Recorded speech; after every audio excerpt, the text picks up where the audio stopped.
This is Girl Stop Playin, a weekly show that empowers Black women to stop playing with their potential so they can live a life that they love. I'm Koereyelle, your favorite homegirl, and I'm on a mission to help Black women make the money and get the honey. You can have it all as long as you're willing to work. This is the Girl Stop Playin podcast. I'm your favorite homegirl, Koereyelle, here to encourage you to stop playing with your potential and start working for what you want in life and in love. You already know that I'm bringing you the information and the conversations to help you make the money and get the honey. You can have it all as long as you are willing to work. And we have a special working woman in the building. We got my girl Ardre Orie in the studio. Hey. Fabulous woman in white. Listen, your branding is so tough that your girl had to find her own cream to wear, okay? We had my show, but I said, I'm going to match my guest I love it. today. And you look fabulous. Thank you. So Tabo was asking me, like, who's this next guest? Like, tell me about her. And I didn't even know where to begin because I am just getting caught up with the evolution of Ardre Orie. We go way, way, way, way, way back. Way back. To several lifetimes ago. I feel like at this point. Yes. But talk a little bit about who Ardre Orie is in this season. Yes. And then we're going to go back. Yes. And I love that question. First of all, thank you for having me. We do go way back, so it's a pleasure to be here. In this season, I am, first of all, authentic. And I think that that's something that I have been chasing for so long. You know, in life, you evolve, and so you're constantly trying to figure out who you are. So first and foremost, I know who I am today. I am a writer. And in that encompasses writing screenplays, TV series, film, books, of course, a ghostwriter. And then I am a multifaceted entrepreneur. And so under that umbrella, there are writing retreats. There is an independent publishing house. There is also a company that creates luxury accessories for travel. So that is who she is. Is that my bag that I got today? It is. Tell us the brand name, tell us about it, and then I will show y'all. Y'all will get to see it. Okay, absolutely. So the company is called Crown Avenue, and literally, just as a storyteller, you kind of need an outlet. Whatever it is that any of us do, I feel like you need an outlet. And so for me, that became designing pieces so that when I had a fabulous way to store my laptop, or when I was going to meetings, I needed to have multiple pieces, but I wanted something that was aesthetically pleasing and cohesive, statement pieces, but also functional. So I started that company during COVID, actually just sketching bags, and then it expanded into pieces for travel. So I love them now. I make my family, which I am a wife, happy wife of 21 years, mother, and I have my family carrying my pieces everywhere as well. And I'll be carrying your pieces as well. I love it. So one of the first things that you said is just that you are authentic now, and you have like fully stepped into who Ardre is. Yeah.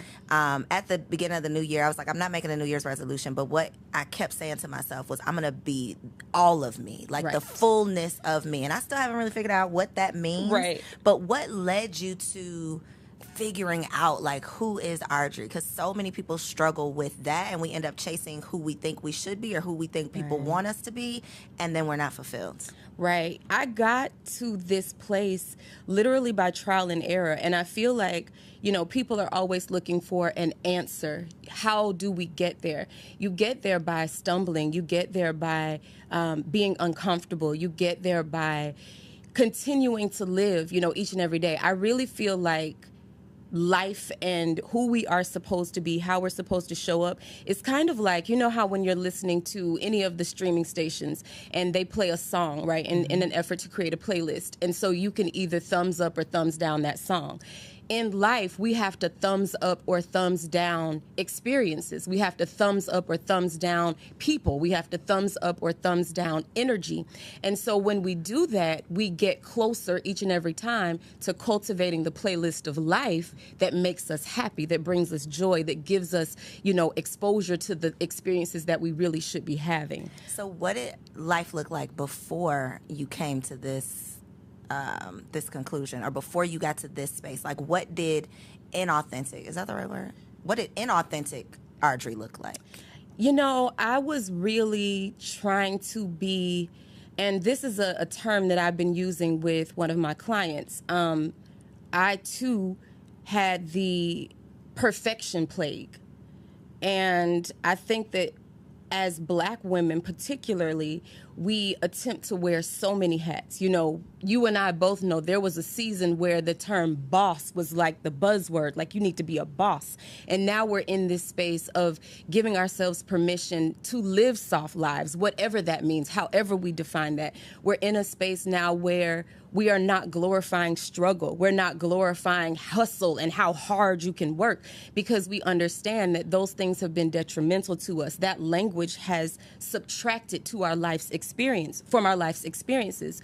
So I think it's really important that we understand it is okay for things to have ease in them. Does that mean that life is going to unfold in an easy way? No. Does that mean we don't have to work for things? No. But it is okay for things to come with ease. And when things don't come with ease, we should question if that is for us, if we should be in relationship with that person, if we should be at a specific place of employment, because things are supposed to flow, and we're supposed to find that flow and go along with it as opposed to upstream.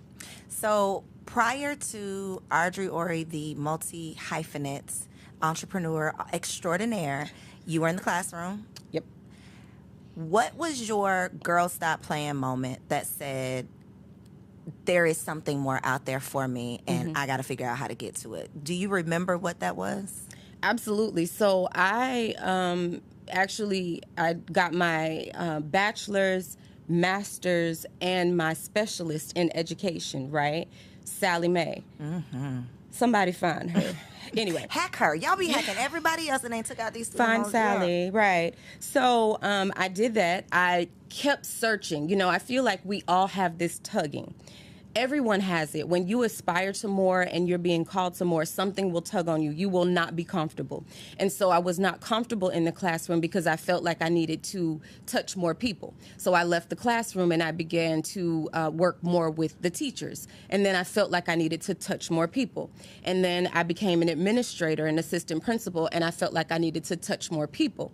And so I knew that, but I was still going along the path that I felt was safe. And that safety was just a career track. So you become an assistant principal, then you're going to be a principal. Maybe you'll go downtown. Who knows? But for me, when I got pregnant with my second daughter, I was very sick. Seizures, passing out, you know, all the things. And I was still attempting to work because, you know, you got to hustle.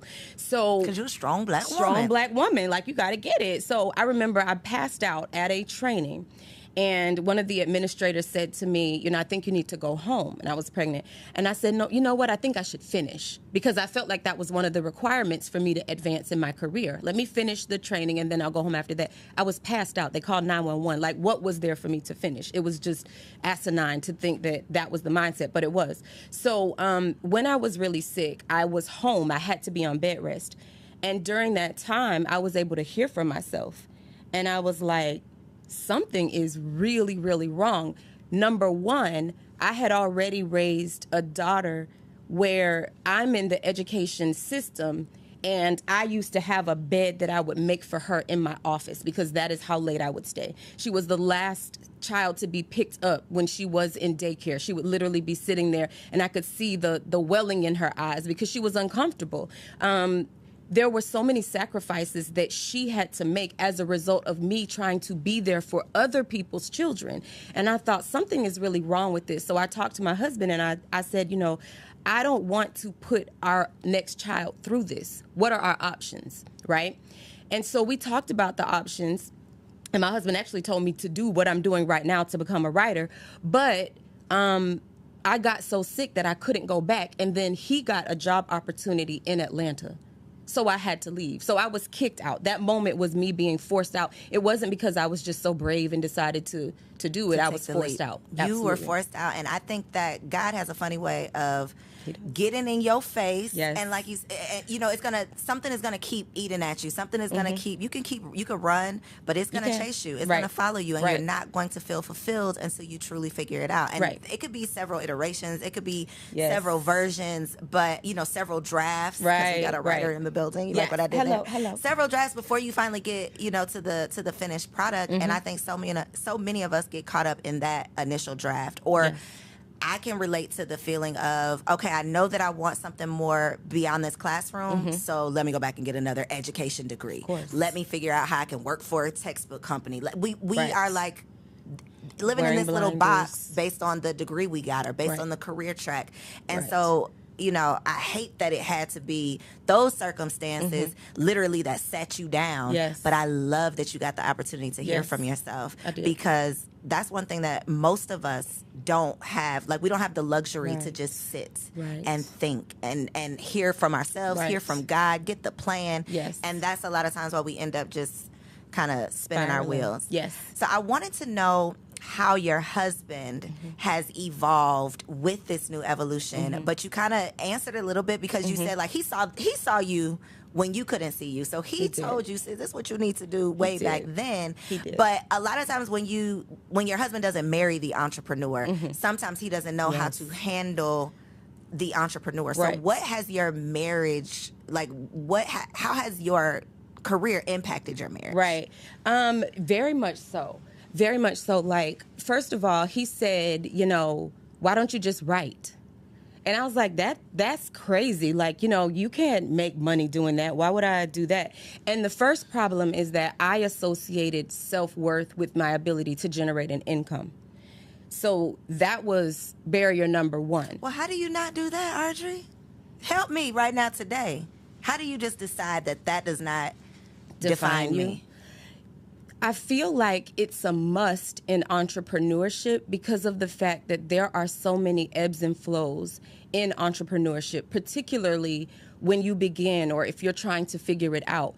And if you believe that what you're doing is only good based on your ability to generate an income, you have an immediate problem because your will to do it has to go beyond compensation or you will give up. You will give up. There's no way to keep doing it. Also, in entrepreneurship, money is not predictable in the beginning. When you're launching a business, some people, you know, there are those people who in the first however many months or whatever, they're super profitable. That was not the case for me. I struggled tremendously to be profitable. But what I also learned is that you have to recognize when you're on fertile ground versus not. And that could be just a step to the left or to the right. You know, you have to be willing to do that, but you need the space to be able to figure those things out. So I had not come from a space of entrepreneurship. I had not seen entrepreneurship in my home, nor had I seen a marriage in my home. So those were two things that I was trying to figure out on the fly. But for my husband, you know, he encouraged me to write. We made the decision to live off one income. That alone, and I don't want to say for Black families, I can only speak about us, but what I do know is that a lot of our married friends were not doing that. There were not a lot of people that I could talk to who were trying to structure their lives on one income. So then that meant in me trying to launch my business with literally the $144 that it took to incorporate at the time, I had to figure out how to bootstrap and generate income. And that was very challenging for me because emotionally I felt like I wasn't contributing. Although I was a full-time mother, I still to this day cook 3 meals a day in my home. Still. 3 meals a day, doing all the things that I believed, trying to figure out how to be a wife, trying to figure out how to communicate effectively, trying to understand what men actually need and not having that information to begin with because there was no training. So that's why I'm glad you do what you do.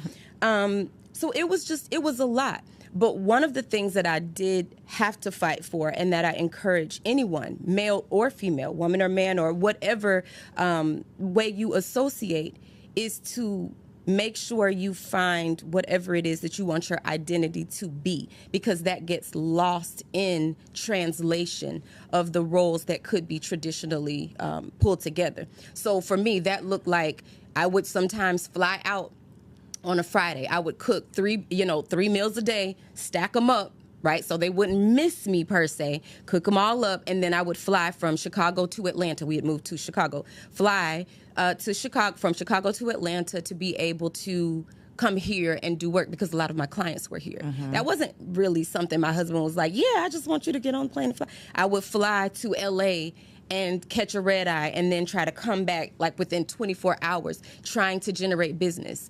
That's not really something that your husband is like, yes, go do that. But I fought to do those things because I felt like they were necessary to grow my business. In the end, it worked. How did you not deal with, or I know you dealt with it, how did you work through mommy guilt and wife guilt? Because for women who have these strong desires, a lot of times that can stop you in your tracks because you literally just cannot deal with I'm missing out on this part. And also, to your other point, you don't want to be everything to everybody else and then your own family misses out on the fullness of you. So how do you balance that part of it? I think that coming up with non-negotiables within your home are helpful. Cooking was mine, right? They expected me to cook. I remember a time when I was living in Atlanta, I went to an event and I got home really, really late. I can't remember why the event was happening. And so one of our sorority sisters was actually with me. She was staying with me. And so we came back in and my little one was up and she was like, can you make me some pancakes? It might have been like midnight, 1 a.m, something. And I was like, absolutely. And my line sister was like, are you crazy? You're going to cook pancake? And I was like, yes, because that's one of the things that I am responsible for is to make sure that the family has food. So I did it. So that was, I think having non-negotiables is key, but it's not going to ever be perfect. I don't think that you can walk or be called in purpose without someone not feeling like they're getting what they are supposed to have. And now that one of our daughters is 20, she and I have conversations regularly, and she says to me, I was there for every single one of your phases, and I remember every single one of them, and I felt every single one of the businesses you tried to launch. I felt when you were unhappy. I felt when you didn't, have a good interaction. I felt all of that.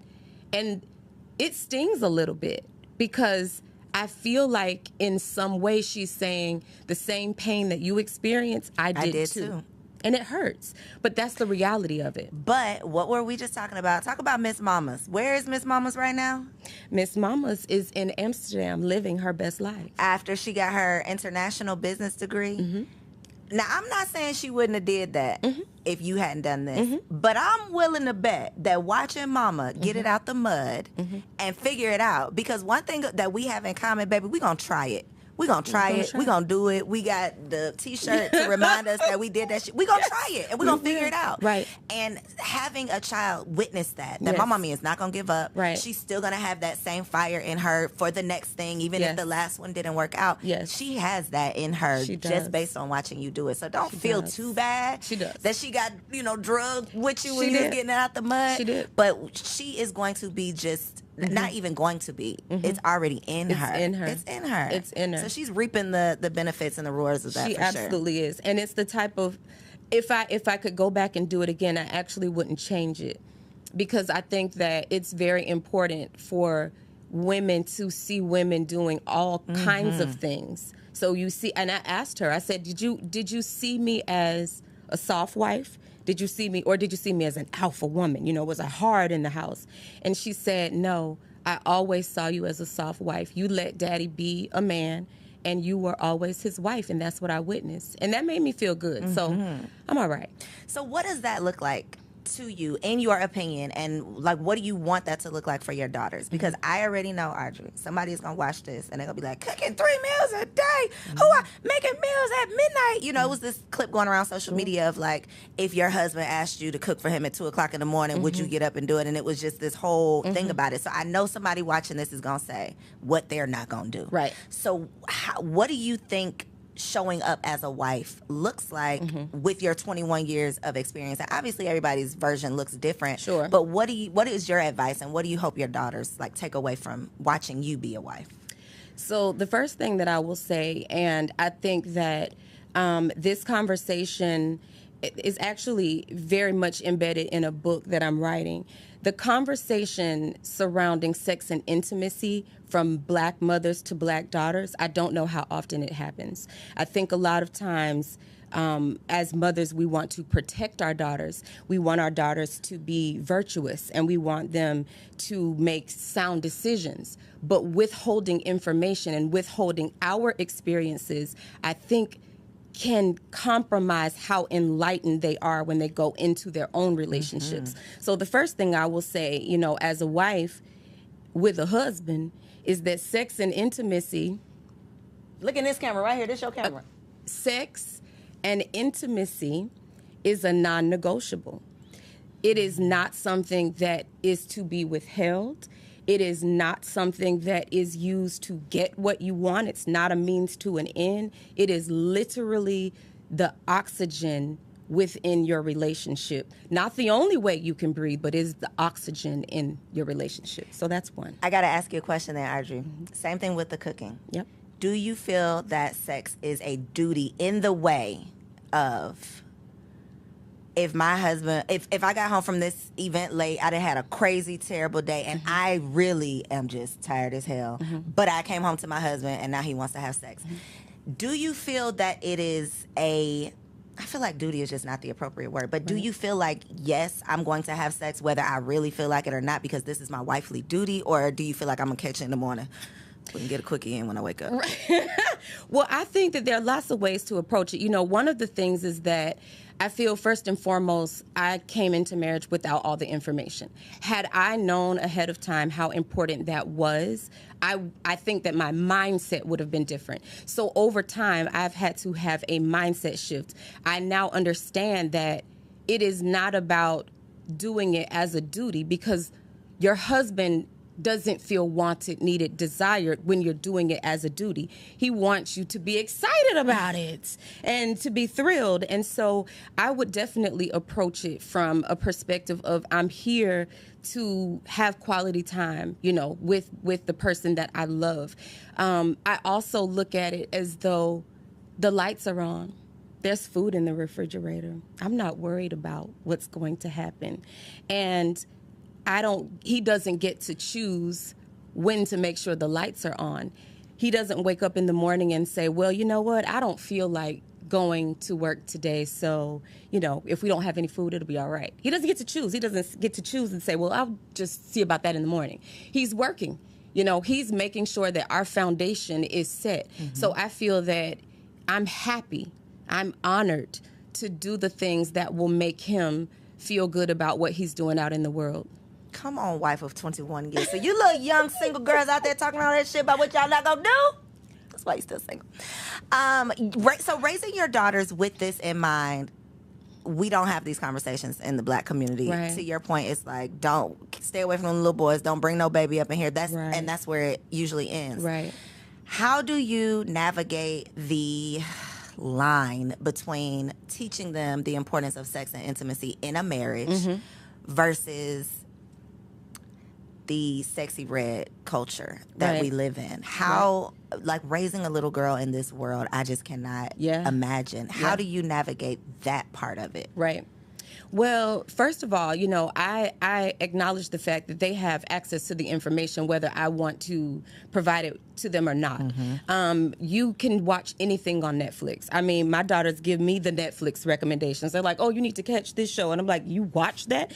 You know, and I thought that I was saying, well, don't watch this, don't do that. And I realized they're going to have access to the information. So our conversations are very candid. Our conversations, to the point now where my daughter, the one that is 20, it's not even uncomfortable anymore. We talk about everything.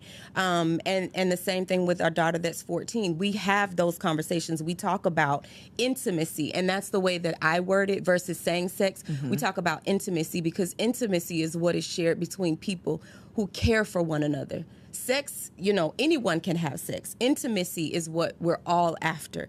And it is human for people to do that. You know, this is as human as it is to open your eyes in the morning. That is how intimacy should be and should be talked about. It is not a bad thing. It is not taboo, particularly when it is shared between people who have made the decision to be committed to whatever relationship parameters or boundaries they've set. So 14-year-old daughter turns 16 and she comes to you and she says, Mom, I really care about XYZ boy that I'm dating. What is your advice? I would really want to talk to her about timing. I would really want to talk to her about the way that she is going to go about making those decisions. Because what I also know is, as much as I would like to say, wait, she might or might not. I'm not okay with her not waiting. I don't want to say that I'm like, oh, yes, just go do it. That's not the case at all. What I do want to be, though, is realistic about what is happening in life and what people are doing. We also are a family that is rooted, we're rooted in our spirituality. So we go back to that. We read together. We go to church together. We talk about all the things. But I would really just ask her to continue to talk to me about making the decision. Let's have multiple conversations about it. Let's role play about various scenarios you could be in. Let's talk about what happens on a date. Let's role play, like pretend I'm the guy. You tell me, and I will say different things. We would go that far to that extent because I just want them to be prepared. I don't want them to feel like, wow, we've never even encountered this decision. And now I'm on my own trying to figure this out with a 16-year-old brain. Right. It's tough. It's hard. tough. It's hard. Do you feel like you are raising your daughters to be wives? Absolutely. If that's what they want. So do you, because again, part of the conversation is you should aspire to become a wife. We should be raising our, black women, we don't raise our daughters to be wives. We tell them to go to school, get a degree, don't ever need a man, that part. Right. So, do we need to start encouraging our daughters to get married, but then also not wanting our young girls to feel like they are worthless if they're not a wife? Right. How do you balance that part of the conversation? And also, are you planning to encourage them to explore commitment, marriage younger? Because you got married pretty young. Is that something you would encourage them to do or no? Well, our oldest daughter is actually in a relationship. She brought a young man home for the holidays, and they very much, enjoy each other. So we talk a lot about marriage and the prospect of it. And I share a lot about communication. I share a lot about, it's great to feel strong, but to also find softness. I share a lot about the things that I would have changed or the things that I would have tried to grow in, the areas I would have tried to grow in sooner. So I'm very open about those things, and I share those because I want her to build her own perspective as far as what she wants to be in a marriage, if that is what she chooses to do. I don't force marriage on them. I just want them to find happiness. I share with them that, their father and I are companions. I love having someone to do life with. I love knowing that once they leave the house, like we have two that have already left the house, and one that will leave the house, that I have a friend, God willing, that will still be there. And we look forward to doing things together. I am a girl who will go to the movies by myself. I will go to out to dinner by myself. I really enjoy my own company. And I share that as well, that you have to be okay with you first. Because if you're not okay with you first, then you're going to be leaning on that person to be something that they really shouldn't be responsible for being.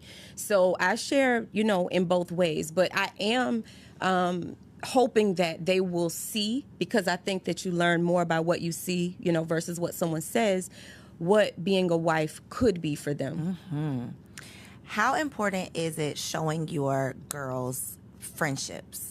Because I know you are a girl's girl. I feel like you're a girl's girl. I don't know. I think so. I think you have quality friendships. I think that they've probably seen up close and personal what a friendship should look like. Yeah. How do you navigate that part of it with teaching them like that friends are important, showing them what friendship should look like, but then also the self-love aspect too, because Right. that's a conversation I think that starts too late in life. Right. Yes, for sure. Well, I have friendships that have lasted a really long time, and so I think I share with them the quality of friendships are better than the quantity. But when I said I don't know, I think for me, navigating friendship and marriage was really hard for me. Ooh, let's talk about it. Okay. You mean balancing the two? Yes. So when I got married, I was very young, and I was in the phase where people were just getting engaged, but I already had children. And so in order for me to be present, I couldn't go to a lot of the bridesmaids events and bridal showers and baby showers and girls trips. I missed a lot of those. And so I feel like there was a period of time where I didn't show up for my girlfriends. I really didn't.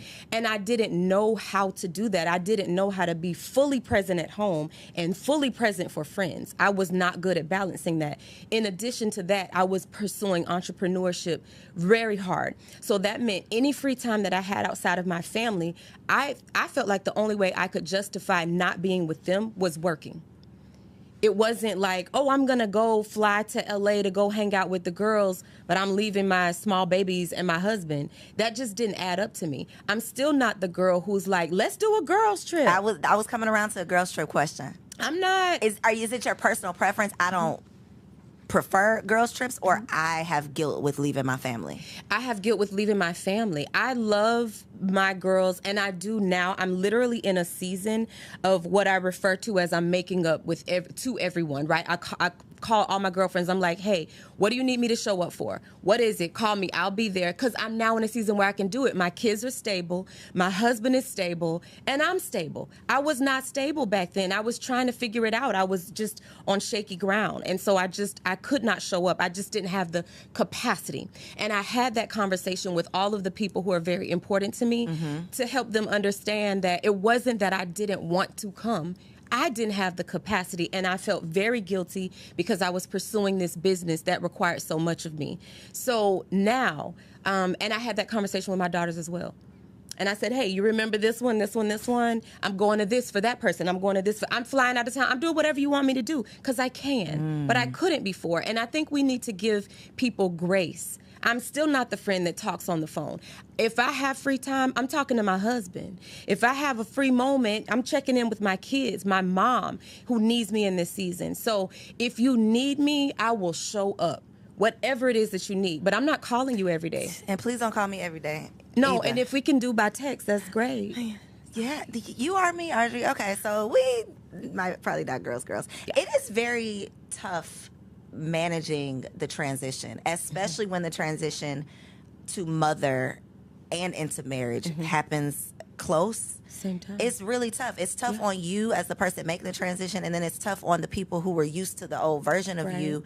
And there is a lot of guilt associated with it. You feel bad about it. They're mad at you. You don't know what to do because you don't know what to do. You know, it's new for everybody. Yes. But we don't usually have these conversations. Right. So then when you get into it and you just feel like you're a bad friend, you're a terrible person. But no, you're human. You are becoming a totally different version of yourself, and you got to give yourself grace to figure it out. And hopefully your girlfriends will give you grace too. Yes. You know what? Everybody, all of my friendships are intact. And I literally had one person to say, I love you for acknowledging this. And I am so honored to be friends with the woman you are now, because it took you going through those seasons to be who you are now. And it brought me to tears because it was beautiful. So yes, I was just trying to figure it out. Just trying to figure it out. Yeah. So when you and your husband got married, he had a son. Yes. You have a bonus baby. Yes. What has been over the years, what would you say could be the best advice based on your experience for a woman getting into a marriage with a bonus baby? What's your best advice? You know what? That was so difficult for us because I'm literally someone who doesn't like to share. I'm just not a sharer. I don't like sharing food off my plate. I've never, and that's probably from just growing up in a home where I was the only child in the home at the time. My son, when he was gifted to me, is how I say it, he was 2. So he's 25 now. He's literally my baby, right? But what was difficult for us was communication. How do we communicate in this blended state? And so I took the reins to communicate with my son's mother and told my husband, you just step aside, let us communicate, because I do recognize what happens when women align. There's a difference. And that was a game changer for us, because it wasn't, my husband trying to figure out how to communicate. It was just us figuring out what was necessary and what was needed. And so I think that that is the best advice that I can give. The other thing is, what works for one set of people does not work for the next. I think that blended families are as varied as our fingerprints, and you have to come up with what is going to be effective in your home. Also making sure that you find a way to align the energy. You have a baby who is shifting from one energy exchange to another energy exchange. You have children in one place who are in one circulation of energy, and new energy comes in, and that is a lot. And so finding a cadence is necessary.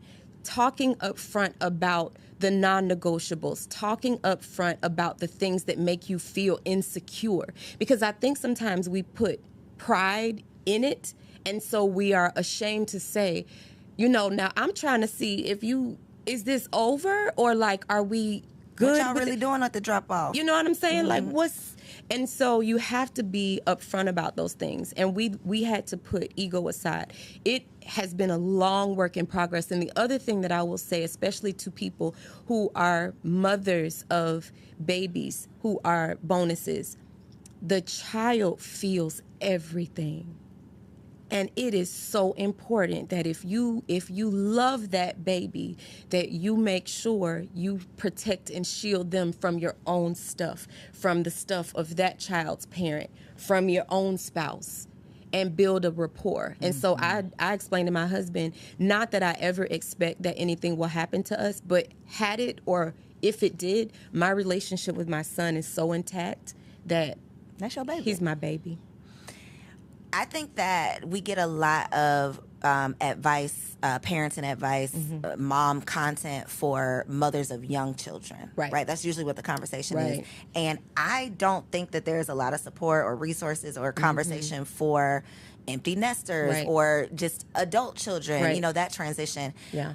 What would be, I guess, your advice based on like 2 years in? Well, technically, you got 25. 25 25, yes, and then we still have 14 in the house, but she's grown. Yeah, basically. But how is that transition from, my oldest is 2.5. So give me some advice on, like, I know it don't get easier, so you don't have to say that. I have heard that enough. We know it's not going to get easier, but, like, help. You know what? I beg to differ. I think that it does get easier because, as your children matriculate, they become more independent if you train them to do so, right? So my husband and I have really, our friendship is just on 100.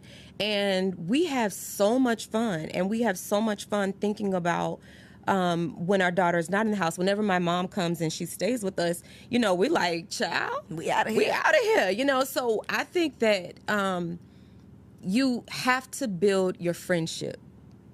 Everything else is secondary. You have to build your friendship. That has to be the person that you want to call first. It cannot be your girlfriends because they're not going to be in the house with you. You're going to be left to live with that person. I used to think all the time, you would see people become empty nesters and then get a divorce. And it would be like, how can you be married for 20 years and then you get a divorce? But it's because you have nothing left. The kids are what make you have something in common. And so if you don't work on that relationship, I literally just texted my husband when I was on the way here and I was like, what's up? What's the score? 1 to 10, how's the sex and intimacy meter going? You know what I'm saying? Like, tell me how I'm doing. Yes. Because I'm good, so tell me how I'm doing. Speaking of, what do you think, from an OG wife to a newlywed, what do you think is a realistic goal for intimacy in a week? Right. That is... Come on. Okay. Oh, you're waiting for my answer? Yeah, I'm waiting on your answer. Okay, well, I'm goal-driven as well, because I used to be asking my husband, give me a number. If I can hit the number, then I feel successful. Yeah. But he would never give me a number. And I said, I feel like you don't want to give me a number because you feel like if I meet that number that you're going to be missing something. Mm-hmm. But, I try, honestly, this is going to sound... I try, honestly, because I heard a podcast recently, and there was a lady, and she said, multiple times a day. I don't know how you, get other things done, but I definitely try to do something, right, daily or every other day. I try really hard. Well, we'll be cutting that out. Y'all will never see this clip because my husband is not about to put the pressure on me. That is not what you're supposed to say, Ardre. That's an off-camera answer. Damn, daily? Or every other day. And I said, do something. Intimacy, there are lots of options. I think, too, wives, you have to find... you have to find variety. And so, yeah, I try. That's not every week. Things happen. My mother just had multiple surgeries. I'm caring for her right now.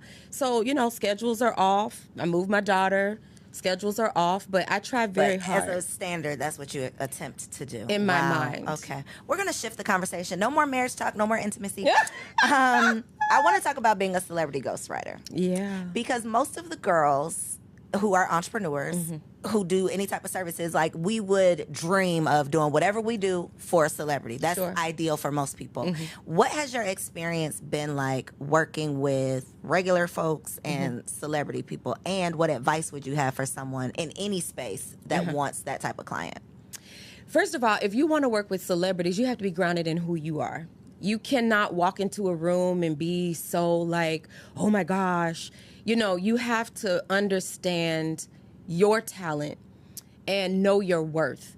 I can't remember who it was, so I won't try to call a name, but someone said, they don't go into any business meetings thirsty because you always make decisions that are less than what you deserve. You'll accept something less than what you deserve.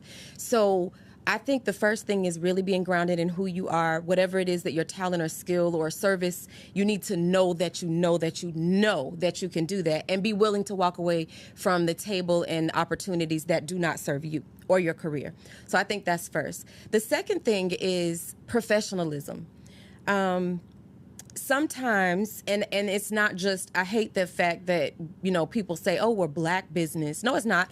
Unprofessionalism happens in many different businesses owned by many different people. But I think that the level of professionalism always supersedes the fluff. And I think it's really important to do what you say you're going to do.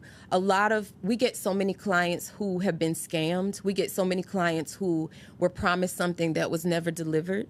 In my line of business, it takes a while to compose a good book. What's a while? A while can be, I've worked on books 4 months. I've worked on books 3 years. There's a book right now. And I work in the traditional publishing realm through my agent. And then I have an independent publishing house. In the traditional publishing realm, this particular client, what did she get? $1.6 million for her book deal? She did. We've been working on that book for almost 2.5 years. And so a lot of times people want to rush and hurry up and finish. But if that particular book, they believe in it and they invest in it and it's willing, they're willing to take that amount of time, I think that says a lot about the quality of what they're producing because they believe that the finished product will be worthy of their investment. So working with celebrities, I think is... it's great if you are willing to be in a capacity to be of service. If you're working with celebrities, you are not the celebrity in that space. You cannot come in as the celebrity if you're working with a celebrity. You're there to cater to them. I take that same mindset when I'm working with everyday heroes. I really don't treat any of my clients any different. I think that we're all important. We're all celebrities to someone. And so it is just important to me to make sure that people walk away feeling like I gave the very best that I could to them. How do you take on... I just feel like you would be a therapist and all of the things in my head of how this ghostwriting process has to work with people pouring their heart out to you, you learning all of the intimate things. How do you not hold on to those things? How do you not let that affect you personally? How do you maintain who you are without getting caught up in everybody else's stuff? Well, literally, when we hang up the phone, I take about 10 minutes and I debrief, and then I shut it off because I don't want to be any of that. Even if it's great, you know, I learn so much. I learn every day from my clients. I get great information and insight, but there is a lot of weight. There are a lot of heavy things. You know, there are lots of tragic things that happen in people's lives. There's a lot of emotional baggage. And I was raised by a counselor, so I know that my approach to it is very much therapeutic. I have people that call me all the time and say, I need to write another book just because I want to talk to you, right? But when I see the faces of my family, I don't want to transfer any of that to them. I don't want to give them anything that doesn't belong to them, that shouldn't be in our house. And so it literally shuts off. I've learned how to do that. Before, I would say it was a work in progress. I had to learn how to do it, but I have learned how to do that very well. So for anybody out there, you said you work with everyday heroes, the regular folks. Yes. Okay, so for the regular folks out there who might be interested in all of the things, because you do ghostwriting. Yep. Say it again. Say all the things again, Ardre, Okay. because you do ghostwriting. Ghostwriting. You also do retreats. Absolutely. And then put the camera on Ardre so I can get my bag. Show the people. Okay, so you have ghostwriting.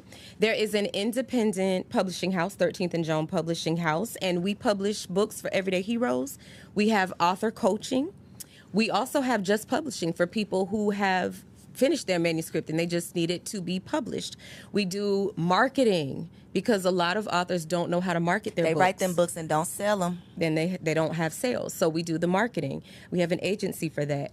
And then we do the retreats so that if you need to get away and write, okay, we can do that. We're going to Milan next month. We have our summer writing retreats coming up. And then we have the bags that you can take along with you. So come on, the bags. Look, perfect segue. We have the bags. Okay, so this is Crown Avenue. I got to learn how to unbox like the girlies. Okay, right. So this is just... And that's you just... Yeah, hold just on. come... Yeah, there you go. Just rip it. Rip me out the plastic. I can act them brand new. That part. Okay, y'all. Hold on.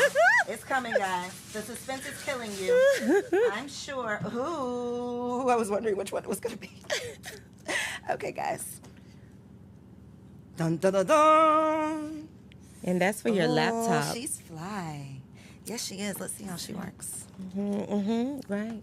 She's for your laptop. Come on with the red. All red interior for everybody. The intensified pink. Yes. Right, exactly. Right. Okay. You see? Crown Avenue. Yeah. Fabulous. So where can they connect with you and where can they grab an accessory? Sure. So publishing, you want to write. That's 13th and Joan, 13THANDJOAN. Crown Avenue is CROWNE Avenue. Crown Avenue. .com. And on Instagram? Crown Avenue. Crown Avenue, and I am Ardre Orie. We'll make sure all of that is down below. I know y'all enjoyed this conversation. Yeah. Be sure to send this episode to a friend, like this video, comment down below, and tell me one thing that you took away. And if you happen to be listening to this podcast on Apple or Spotify, leave your girl a 5-star review. If it's not 5-star, keep it to yourself. Peace.